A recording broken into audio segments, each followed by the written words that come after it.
Hey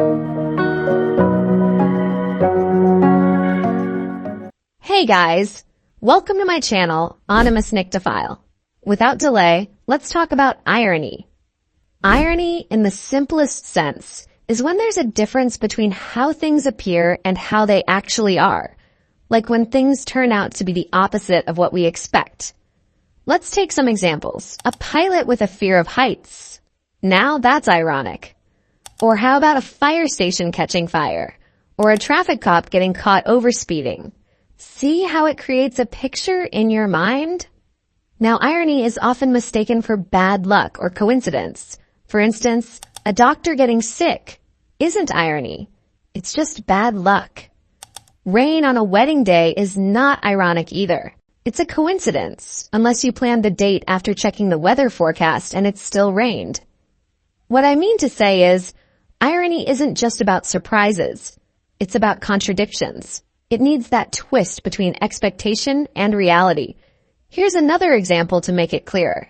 Imagine you attend a party and the host is super health conscious, but all the dishes are sugary, oily, and spicy. You'd expect the menu to be healthy, but it's the exact opposite. That's irony.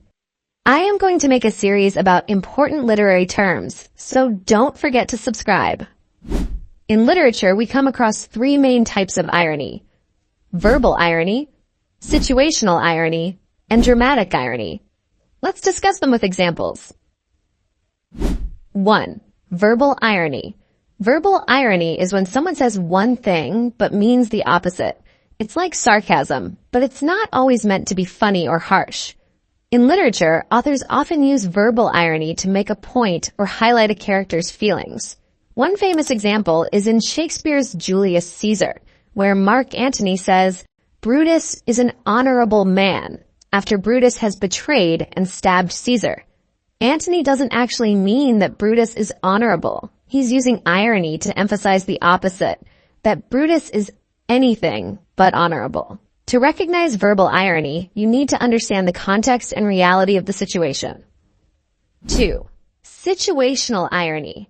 Situational irony happens when something occurs that's the opposite of what we'd expect.